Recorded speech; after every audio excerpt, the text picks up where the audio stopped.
മൂന്നിടങ്ങളിലായിട്ടാണ് 5 പേർ കൊല്ലപ്പെട്ടത്.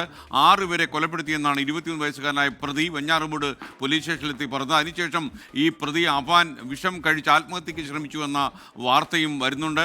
വളരെ അടുത്ത ബന്ധുക്കളെയും ഇഷ്ടപ്പെട്ട കാമുകിയെയും അനിയനെയും ഒക്കെയാണ് ഇയാൾ കൊലപ്പെടുത്തിയത് എന്നറിയുമ്പോൾ നമ്മൾ നടുങ്ങിപ്പോകുന്നു. ഒരുപക്ഷേ അടുത്ത കാലം കേരളം കണ്ടതിൽ വെച്ച് ഏറ്റവും വലിയ കൂട്ടക്കൊലയാണ് ഇന്ന് തിരുവനന്തപുരത്ത് അരങ്ങേറിയത്. ഒരാൾ മാത്രം, ഇയാൾ വെട്ടിക്കൊലപ്പെടുത്താൻ ശ്രമിച്ച ഒരാൾ മാത്രം, കത്തികൊണ്ട് കുത്തിയും ഒക്കെ തന്നെ കൊലപ്പെടുത്താൻ ശ്രമിച്ച ഒരാൾ മാത്രമാണ് രക്ഷപ്പെട്ടത്. ഈ പ്രതിയുടെ സഹോദരൻ, ഈ പ്രതിയുടെ സുഹൃത്ത്, പിതാവിൻ്റെ അമ്മ, ബന്ധുക്കളായ മറ്റ് 2 പേർ എന്നിവരാണ് ക്രൂരമായി കൊല ചെയ്യപ്പെട്ടത്. കത്തികൊണ്ട് കുത്തി, ചിലരെ ചുറ്റിക കൊണ്ട് തലക്കടിച്ചു, ഇങ്ങനെയൊക്കെയാണ് കൊലപാതകം നടന്നത്. ഈ പ്രതിയുടെ അമ്മ മാത്രമാണ് രക്ഷപ്പെട്ടിരിക്കുന്നത്. ഈ പ്രതിയുടെ അമ്മ ഗുരുതരമായ പരിക്കുകളോടെ ഇപ്പോൾ മെഡിക്കൽ കോളേജിൽ ചികിത്സയിലാണ് ആണെന്നറിയുന്നത്. ഷബീദ് റാവുത്തർ വീണ്ടും നമുക്കൊപ്പം ചേരുകയാണ്. ഒരുപക്ഷെ ഈ നമ്മുടെ തിരുവനന്തപുരം ജില്ല മുഴുവൻ വിറങ്ങലിച്ച് നിൽക്കുകയാണ്. 3 ഇടങ്ങളിൽ അരങ്ങേറിയ കൊലപാതകങ്ങളിൽ 5 പേർക്ക് ജീവൻ നഷ്ടപ്പെട്ടു എന്നുള്ള ഏറ്റവും ദുഃഖകരമായ, സങ്കടകരമായ, ഷോക്കിംഗ് ആയിട്ടുള്ള വാർത്ത ഈ സമയം നമ്മളെ തേടി വരികയാണ്. ഷബീദ് റാവുത്തർ കൂടുതൽ വിശദാംശങ്ങളുമായി നമുക്കൊപ്പം ചേരും. ഷബീദ്, പറയൂ.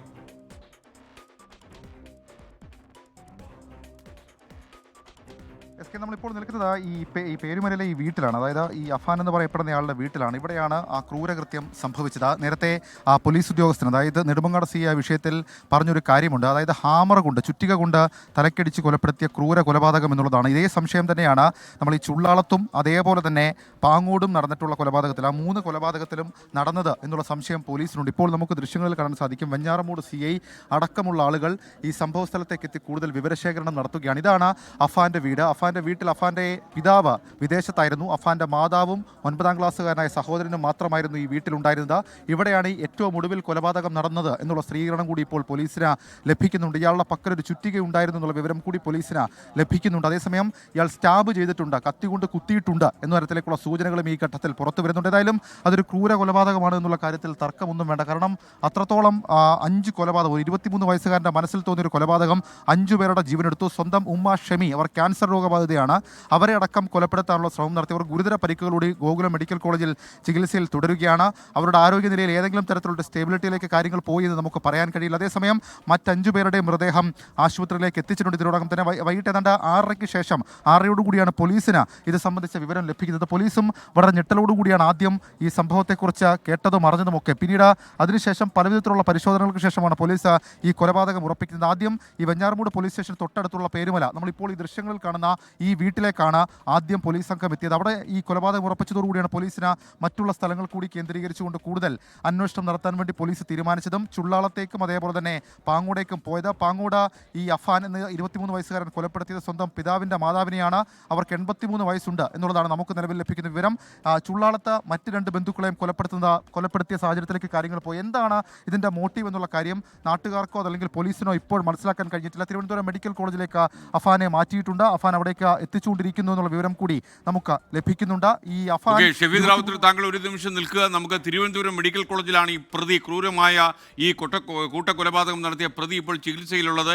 അഫാൻ ചികിത്സ നൽകുന്ന തിരുവനന്തപുരം ഉള്ളൂർ മെഡിക്കൽ കോളേജിലാണ്. അവിടെ നമ്മുടെ പ്രതി അലക്സ് റാം മുഹമ്മദ് കൂടി നമുക്കൊപ്പം ചേരുന്നു. അലക്സ്, ഇയാൾ എലിവിഷം കഴിച്ചു എന്നുള്ള രീതിയിലുള്ള വാർത്തകൾ വരുന്നു. ഇയാൾ എത്രമാത്രം ഗുരുതരാവസ്ഥയിലാണ്?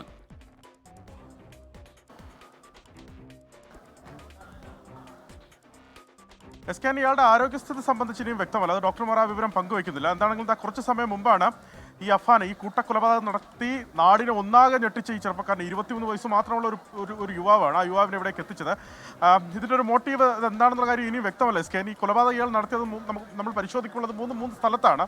പേരുമലയാണെങ്കിലും ചുള്ളാളമാണെങ്കിലും പാങ്ങോടാണെങ്കിലും 3 സ്ഥലത്താണ് ഈ കൊലപാതകങ്ങൾ. അത് നേരത്തെ തന്നെ ആസൂത്രണം ചെയ്ത കൊലപാതകങ്ങളാണ്, യാത്ര ചെയ്ത് നടത്തിയ കൊലപാതകങ്ങളാണ്. അത് തൻ്റെ തന്നെ കുടുംബത്തിലെ അംഗങ്ങളെയാണ് ഇത്തരത്തിൽ വെട്ടിയും അതുപോലെ തലക്കടിച്ചും ഒക്കെ ഇയാൾ വക വരുത്തിയിട്ടുള്ളത്. ഒപ്പം സുഹൃത്തുമുണ്ട്, പെൺസുഹൃത്തും ഒപ്പമുണ്ടെന്നാണ് മനസ്സിലാക്കുന്നത്. അത് കൊല്ലപ്പെട്ടവരിലുണ്ട് എന്നാണ് മനസ്സിലാക്കുന്നത്. ഫർസാന എന്നാണ് പെൺസുഹൃത്തിൻ്റെ പേരെന്ന് മനസ്സിലാക്കുന്നു. അല്പം മുമ്പാണ് ഇയാളെ എലിവിഷൻ കഴിച്ച രീതിയിൽ ഇവിടെ കൊണ്ടുവന്ന് മനസ്സിലാക്കുന്നത് ഈ കൂട്ടക്കൊലപാതകം നടത്തി സ്വയം ജീവനെടുക്കാനായിരുന്നു ഇയാളുടെ ഉദ്ദേശം എന്നാണ് മനസ്സിലാക്കുന്നത്. ഇതിൻ്റെ മോട്ടീവ് എന്താണെന്ന് വ്യക്തമല്ല. ഇയാൾ ലഹരിക്കടിമയാണോ എന്നുള്ള കാര്യം വ്യക്തമല്ല. ഇനി അതല്ല മറ്റെന്തെങ്കിലും മോട്ടീവ് ഉണ്ടോ, അല്ലെങ്കിൽ മറ്റെന്തെങ്കിലും പ്രശ്നം ഇയാൾക്കുണ്ടോ, മന്ത്രവാദമോ അതല്ലെങ്കിൽ ഈ ഗെയിമിന് അഡിക്റ്റ് ആണോ, അങ്ങനെ തുടങ്ങിയ കാര്യങ്ങളൊന്നും വ്യക്തമല്ല. അതൊക്കെ ഇനി പരിശോധിക്കേണ്ടതുണ്ട്. എന്താണെങ്കിലും അങ്ങേയറ്റം ഞെട്ടലുളവാക്കുന്ന കാര്യമാണ്. അയാളുടെ കാഷ്വാലിറ്റിയിൽ അയാൾക്ക് ചികിത്സ നൽകുന്നുണ്ടെന്നുള്ളതാണ് ഡോക്ടർമാർ പറയുന്നത്. പക്ഷേ അയാളുടെ ആരോഗ്യസ്ഥിതി സംബന്ധിച്ച് നമുക്ക് ഇനിയും വ്യക്തമല്ല. മനസ്സിലാക്കുന്നതനുസരിച്ചാണെങ്കിൽ അയാൾ സ്വയം ജീവനെടുക്കാൻ നിശ്ചയിച്ച് വേണം അയാൾ പോലീസ് സ്റ്റേഷനിലേക്ക് എത്തിയതെന്ന് വേണം നമുക്ക് കരുതാൻ. കാരണം അയാൾ ഈ കൊലപാതകങ്ങളുടെ വിവരം പറയുന്നു. താൻ 6 പേരെ കൊലപ്പെടുത്തിയെന്ന വിവരം പോലീസ് സ്റ്റേഷനിൽ പറയുമ്പോൾ തന്നെ പോലീസുകാർ ഒന്നാകെ ഞെട്ടി. പക്ഷേ ഞെട്ടുമ്പോൾ പോലീസ് വിശ്വസിച്ച് ഇയാൾക്ക് മാനസിക വിഭ്രാന്തിയോ മറ്റോ ഉണ്ടോ എന്നാണ് പോലീസ് ആദ്യം സംശയിച്ചത്. പക്ഷേ പരിശോധിക്കുമ്പോൾ ആദ്യഘട്ടത്തിൽ തന്നെ 2 പേരുടെ മരണം സ്ഥിരീകരിക്കുന്നതാണ് കണ്ടത്. തുടർന്ന് പോലീസ് പെട്ടെന്ന് അതിവേഗം മറ്റിടങ്ങളിലേക്ക് പോയി പരിശോധന നടത്തുകയായിരുന്നു. അവിടെ നിന്നാണ് ഇയാൾ പറഞ്ഞത് ശരിയാണെന്ന് മനസ്സിലാക്കുന്നത്. ഇപ്പോൾ ഉമ്മ മാത്രമാണ് പാതി ജീവനോടെങ്കിലും ചികിത്സയിലുള്ളതെന്നാണ് മനസ്സിലാക്കുന്നത്. അത്തരത്തിൽ 5 മരണങ്ങൾ സ്ഥിരീകരിച്ചിരിക്കുന്നു. ഒരുപക്ഷെ അയാൾ ആ കരുതിക്കുട്ടിയാണ് മോട്ടീവ് ചെയ്തതെങ്കിൽ അയാൾ പോലീസ് സ്റ്റേഷനിൽ എത്തുമ്പോൾ തന്നെ അതിനു മുമ്പ് തന്നെ, അതായത് മിനിറ്റുകൾക്ക് മുമ്പ് തന്നെ, അല്ലെങ്കിൽ ഒരുപക്ഷെ 1 മണിക്കൂർ 1/2 മണിക്കൂർ മുമ്പ് തന്നെ അയാൾ എലിവിഷം കഴിച്ചിരിക്കാമെന്നുള്ളതാണ്. അതാണ് അയാൾ പോലീസിനോട് കമ്മ്യൂണിക്കേറ്റ് ചെയ്തതും. അതിനെ തുടർന്നാണ് ആംബുലൻസ് അയാൾ ഇവിടേക്ക് എത്തിച്ചതാണെങ്കിലും ഈ മെഡിക്കൽ കോളേജിൽ കാഷ്വാലിറ്റിയിൽ ഈ അഫാനുണ്ട്, 23 വയസ്സുകാരൻ അഫാനുണ്ട്. അങ്ങേയറ്റം ഞെട്ടിപ്പിക്കുന്ന കൊലപാതകമാണ്. അതാ ഈ വാർത്ത അറിഞ്ഞ് നിരവധി ആളുകളും ഇവിടേക്ക് എത്തിയിട്ടുണ്ട്. സ്കെൻ ഇതിൻ്റെ മോട്ടീവ് അറിയേണ്ടതുണ്ട്. എന്തിനാണ് ഈ ക്രൂര കൊലപാതകം ചെയ്തതെന്ന് അറിയേണ്ടതുണ്ട്. സ്വന്തം കുടുംബത്തിലെ 5 പേരെ ഇത്തരത്തിൽ വെട്ടിക്കൊലപ്പെടുത്താനും വെട്ടിയും കുത്തിയും ഒക്കെ കൊലപ്പെടുത്താൻ ഇയാളെ അല്ലെങ്കിൽ അതിന് നയിച്ച കാരണം എന്താണ് എന്ന് അറിയേണ്ടതുണ്ട്. പോലീസിനെ വിശദമായ ചോദ്യം ചെയ്യൽ വേണം. അയാൾ ഈ പറഞ്ഞ എലിവിഷൻ കഴിച്ചിട്ടുണ്ടെങ്കിൽ ആ ആരോഗ്യസ്ഥിതിയിൽ നിന്ന് അയാൾ റിക്കവർ ചെയ്ത് പുറത്തേക്ക് വരേണ്ടതുണ്ട്. അത്തരത്തിൽ വിശദമായ പരിശോധന ചോദ്യം ചെയ്യലൊക്കെ നടക്കേണ്ടതുണ്ട്. എന്താണെങ്കിലും ഇയാൾ ഇപ്പോൾ ചികിത്സയിലുണ്ട്. അലക്സ് റാം മുഹമ്മദാണ് തിരുവനന്തപുരം മെഡിക്കൽ കോളേജിൽ നിന്ന് വിവരങ്ങൾ നൽകിക്കൊണ്ടിരിക്കുന്നത്. അഫാൻ അവിടെ ചികിത്സയിലാണ്. ഇയാൾക്ക് കടുത്ത സാമ്പത്തിക ബാധ്യത ഉണ്ടായിരുന്നു എന്നൊക്കെ ചില സൂചനകൾ ലഭിക്കുന്നുണ്ട്. അതോടൊപ്പം ഇയാൾ ലഹരിക്ക് അടിമയാണോ എന്ന സംശയം ബാക്കിയാകുന്നു. ഇയാൾ യഥാർത്ഥത്തിൽ ഇത്രയധികം കൊലപാതകങ്ങൾ നടത്തിയതിനു ശേഷം ഇയാൾ ജീവനൊടുക്കുന്നതിന് വേണ്ടി വിഷം കഴിച്ചു എന്നുള്ളതാണ്. അതുകൊണ്ടാണ് ഇയാൾക്കിപ്പോൾ തിരുവനന്തപുരം മെഡിക്കൽ കോളേജിൽ പ്രവേശിപ്പിച്ച ചികിത്സ നൽകുന്നത്. ആദ്യം പോലീസിന് അത് വിശ്വസിക്കാൻ കഴിഞ്ഞില്ല എന്നാണ് നമ്മൾ മനസ്സിലാക്കുന്നത്. കാരണം മാനസിക നില തെറ്റിപ്പോയ ഒരാളിൻ്റെ രീതിയിൽ അയാൾ വെഞ്ഞാറമൂട് പോലീസിനോട് വിവരങ്ങൾ പറയുകയായിരുന്നു. ഇപ്പോൾ പേരുമലയിൽ 2 പേർ കൊല്ലപ്പെട്ടത് ഈ പേരുമലയിലാണ്. 3 സ്ഥലത്തായിട്ടാണ് ആളുകളെ കൊലപ്പെടുത്തിയത്. ഒന്ന് പേരുമല, ഒന്ന് ചുള്ളാളം, ഒന്ന് പാങ്ങോട്. പേരുമലയിലും ചുള്ളാളത്തും 2 പേർ വീതവും, പാങ്ങോട് ഒരാളും, അങ്ങനെ 5 പേരാണ് മരിച്ചത്. ഈ പ്രതിയുടെ അമ്മ അവർ ഗുരുതരമായി വെട്ടേറ്റെങ്കിലും അവർക്ക് ജീവൻ നഷ്ടമായില്ല. മറ്റുള്ള 5 പേരും മരിക്കുകയാണ് ഉണ്ടായത്. 2 മണിക്കൂറിനുള്ളിലാണ് ഇത്രയധികം കൊലപാതകങ്ങളിൽ 3 സ്ഥലത്തായി നടത്തിയത് എന്നുകൂടിയുള്ള വാർത്ത വരുമ്പോഴാണ് നമ്മളിൽ വല്ലാത്ത ഞെട്ടൽ ഉണ്ടാക്കുന്നത്. യഥാർത്ഥ കാരണം, ഈ കൊലപാതകത്തിലേക്ക് പ്രതിയെ കൊണ്ടെത്തിച്ച യഥാർത്ഥ കാരണം ഇപ്പോഴും വ്യക്തമല്ല. പോലീസിന് തന്നെ കൃത്യമായ കാര്യങ്ങൾ ഇപ്പോഴും മനസ്സിലാക്കാൻ കഴിഞ്ഞിട്ടില്ല. ഇയാൾ പറഞ്ഞ സ്ഥലങ്ങളിലൊക്കെ തന്നെ പോലീസ് അന്വേഷണം നടത്തുകയാണ്. നമുക്കൊപ്പം ഉമേഷ് ബാലകൃഷ്ണൻ വീണ്ടും ചേരുന്നു. ഉമേഷ്, ശരിക്കും നാട് തകർന്ന് തരിപ്പണമായി പോയി കാണും ഈ കൊലപാതകത്തിൻ്റെ വാർത്ത പുറത്തു വന്നപ്പോൾ. എന്തൊക്കെയാണ് അവിടെ നിന്ന് ലഭിക്കുന്ന വിവരങ്ങൾ? ഈ നാട്ടുകാർക്കെല്ലാം സുപരിചിതനായിരുന്നു ഈ കുടുംബം. കാരണം കുടുംബം ഇവിടെ തന്നെയാണ്, അവരുടെ സ്വദേശവും ഇവിടെ തന്നെയാണ്, ജനിച്ചു വളർന്നതെല്ലാം. നാട്ടുകാരെല്ലാം ആ ഒരു ആശങ്കയിൽ തന്നെയാണ്. ചേച്ചി ഇവിടെ അടുത്ത് തന്നെയാണ്? അടുത്ത് തന്നെയാണ്. ഇത് എപ്പോഴാണ് അറിയുന്നത്? മെമ്പറാണ്. എങ്ങനെയാണ് ഈ കുടുംബത്തെ നന്നായി നല്ല പരിചയമുണ്ട്. പ്രത്യേകിച്ച് വേറെ ഒരു ഇതും ഉള്ളതല്ല. മക്കളുമായിട്ട് നല്ല കൂട്ടായിട്ട് തന്നെ പോകുന്നതും വരുന്നതും നമ്മളെല്ലാം അടുത്തറിയുന്നതാണ്. വേറെ ഒരു വിഷയം ഉള്ളതായിട്ട് ആർക്കും അറിയില്ല.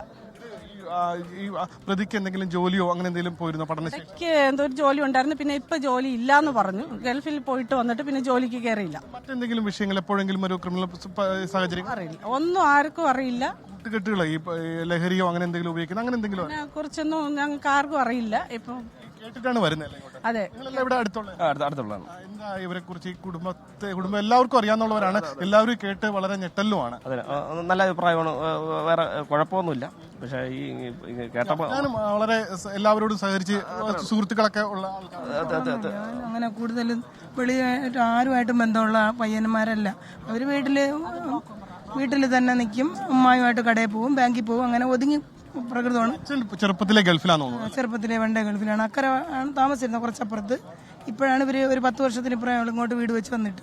അതുവരെ ഞാനൊരു ആശാവർക്കറും കൂടെയാണ്. അപ്പോൾ എൻ്റെ ഏരിയയിലായിരുന്നു. ഒരു നല്ല കുട്ടികൾ. ആരോഗ്യ പ്രശ്നങ്ങൾ ഉണ്ടായിരുന്നു. അമ്മയ്ക്ക് ക്യാൻസറിന്റെ പ്രശ്നം ഉണ്ടായിരുന്നു. ഇപ്പോൾ റിക്കവറായി RCCയിൽ ചികിത്സയായിരുന്നു. വേറെ പ്രശ്നമൊന്നുമില്ല. കുടുംബവുമായി നേരിട്ട് അടുത്ത് നിൽക്കുന്നോണ്ട് ചോദിക്കുന്നതാണ്, എന്തെങ്കിലും സാമ്പത്തിക പ്രശ്നങ്ങൾ ഇഷ്ടം പോലെ ഉണ്ടെന്നാണ് എൻ്റെ ഒരു നിഗമനമല്ല, അറിവ് അങ്ങനെയാണ്. ഇവിടെ കുറച്ച് കടമൊക്കെ വാങ്ങിക്കാറുണ്ട്. ഇപ്പോൾ കുറേ നാളുകൊണ്ട് പൈസ പലരോടും ചോദിക്കാറുണ്ടെന്നൊക്കെ എനിക്കറിയാം. ചെറുപ്പക്കാരൻ ഈ പ്രതി വരുത്തി വെച്ച കടമോ അങ്ങനെ എന്തെങ്കിലും ആണോ? അതിനെപ്പറ്റി എനിക്കറിയില്ല. അത് നമുക്ക് അറിഞ്ഞുകൂടാ. അറിയാത്ത കാര്യം പറഞ്ഞാൽ ശരിയല്ലല്ലോ. കൊല നടത്തിയതിൽ കൊല്ലപ്പെട്ടതിൽ ഒരു പെൺകുട്ടി കൂടി ഉണ്ട്. അതേക്കുറിച്ച് എന്തെങ്കിലും അറിയാമോ? എന്നാണ് ഇവിടെ ഈ ഇപ്പൊ ഇവരിങ്ങ് വന്നതിന് ശേഷം വേറൊരാളാണ് ആശാവർക്കാണ്. അപ്പോൾ അവർ സമരത്തിലായതുകൊണ്ട് തന്നെ അവരെ വിളിച്ചിട്ട് നമുക്കറിയാൻ പറ്റില്ല. ഇപ്പോൾ ഈ ലെപ്രസി സർവേ നടക്കുന്നതുകൊണ്ട് തന്നെ ഇവരുമായിട്ട് കൂടുതൽ വീട്ടിലൊക്കെ വന്നിട്ടുണ്ടായിരിക്കാം. പക്ഷെ എന്ന് വന്നെന്നൊന്നും നമുക്കറിയാൻ പറ്റില്ല. ആർക്കെങ്കിലും അറിയാമോ എന്നാണ് ഇവിടെ വന്നത്? ഇല്ല, അറിയില്ല. ഇന്നിപ്പോ ഇതായി വണ്ടിയിൽ കയറ്റുമ്പോഴാണ് നമ്മളെല്ലാരും കാണുന്നത് തന്നെ. ഇങ്ങനെ ആരാണെന്ന് അപ്പോഴാണ് അപ്പോഴാണ് അറിയുന്നത്. ഈ കുടുംബത്തേക്ക് നേരത്തെ അറിയാവുന്നതല്ലേ? കുടുംബമായിട്ട് അറിയാമെങ്കിലും അങ്ങനെ ഈ അത്ര വലിയ ബന്ധം ഈ പയ്യനും അങ്ങനെ ഇല്ല. ഈ നാടുമായിട്ട് അങ്ങനെ ഒരു സുഹൃബന്ധങ്ങൾ അങ്ങനെ വളരെ കുറവാണ്. കാരണം പ്രത്യേകിച്ച് ഒരു വെഞ്ഞാറമൂട് കഴിഞ്ഞ് കുറച്ചുകൂടി മാറി ഒരു നാട്ടിൻപുറമാണല്ലോ. എല്ലാവരും സഹകരിച്ച് പോകുന്ന കുടുംബങ്ങളായിരിക്കുമല്ലോ ഇവിടെ. അല്ല, കുടുംബം അങ്ങനെയാണ്, എല്ലാവരുമായിട്ട് സഹകരിച്ച് പോകും. സഹകരിച്ച് പോകണം. എല്ലാവരുമായിട്ട് നല്ല കോണ്ടാക്ട് ആണ്. വേറെ ഒരു കുഴപ്പമുള്ളതായിട്ട് നമുക്ക് അറിയില്ല ഇതുവരെ. അറിയാമോ? കണ്ടിട്ടുണ്ട്, അത്ര തന്നെ. അല്ല വലിയ പരിചയമൊന്നുമില്ല. എന്നും ബൈക്കിലൊക്കെ പോകുന്നതാണ്. ഈ അടുത്ത് തന്നെയാണോ വീട്? എന്റെ സ്ഥലം തേമ്പാമൂട്. ചേട്ടൻ അറിയാമോ ഇവിടെ അടുത്ത? ഞാൻ 2 കിലോമീറ്ററാണ്. അറിഞ്ഞെങ്ങനെ വന്നത്? ചേട്ടനോ? എനിക്കറിയാം. ഈ വീടുമായിട്ട് എനിക്ക് ചെറിയൊരു ബന്ധം ഉണ്ടായിരുന്നു. തൊട്ടടുത്ത വീട് ഞാൻ പണി ചെയ്യാൻ വരുമ്പോൾ അവർ നല്ല സഹകരണവും, ഞാൻ അവിടെ നിന്ന് വെള്ളം വാങ്ങി കുടിക്കുകയും ഒക്കെ ചെയ്തിട്ടുണ്ട്. നല്ല സഹകരണമായിരുന്നു. നല്ല ഒരു സ്ത്രീയായിരുന്നു. അവരെ അറിയാവുന്നതാണ്, കുടുംബത്തിൽ അറിയാവുന്ന അറിയാം. ഇവിടെ ഉമ്മയും ഈ പ്രതിയോ അനിയനും മാത്രമാണ് താമസിച്ചിരുന്നത്. താമസിച്ചിരുന്നത് അവർ ഈ ചേട്ടൻ അറിയില്ലേ? എന്റെ ബന്ധുവാണ്. കേട്ടപ്പോ എന്താ ഇങ്ങനെ ഒരു എന്തെങ്കിലും വിവരങ്ങൾ ഉണ്ടായിരുന്നു? എന്തെങ്കിലും സാമ്പത്തിക പ്രശ്നമുള്ളതായിട്ട് അങ്ങനെ എന്തെങ്കിലും അറിയാമോ? അതിപ്പോ അവരുടെ ഒരു നമുക്ക് അവരുടെ സീക്രട്ടായ കേസ് ചെറുതായിട്ട് പറയുന്നുണ്ട് സാമ്പത്തിക പ്രശ്നം ഉണ്ടെന്ന് ആ പയ്യന്. അത് ഈ പെങ്കൊച്ചിനെ കൊണ്ടുവന്നപ്പോൾ ചില കൊച്ചിനെ കൊണ്ടുവരുന്നത് എന്നായിരുന്നു? 2 ദിവസം മുമ്പാണെന്ന് പറയുന്നു. ബന്ധുക്കളെല്ലാം അറിയിച്ചിരുന്നു. അതായിരിക്കും ഇതിനകത്തുള്ള പ്രശ്നങ്ങൾ. ചിലപ്പോൾ സാമ്പത്തിക പ്രശ്നങ്ങളും ആയിരിക്കാം. പെൺകുട്ടി ആരാണ്? എവിടെയാണ് സ്വദേശം? എവിടെയാണ്? പിന്നെ പെൺകുട്ടിയുടെ സ്വദേശം ഇവിടെ നിന്ന് ഒരു 9 കിലോമീറ്റർ അകലെ വെള്ളാഞ്ചിറ എസൻപുരം എന്ന് പറയുന്ന സ്ഥലത്താണ്. എസംപുരം പെൺകുട്ടിയാണ്. വീണ്ടും അത് ഇവരുടെ ആരാണ്? പെങ്കുച്ചിന്റെ വാപ്പായും ഉമ്മയുമാണ്. പാപ്പയും ഉമ്മയാണ് ഈ മരിച്ചപ്പെട്ടത്. ഇവര് ബന്ധുക്കളായിരുന്നോ? അല്ല.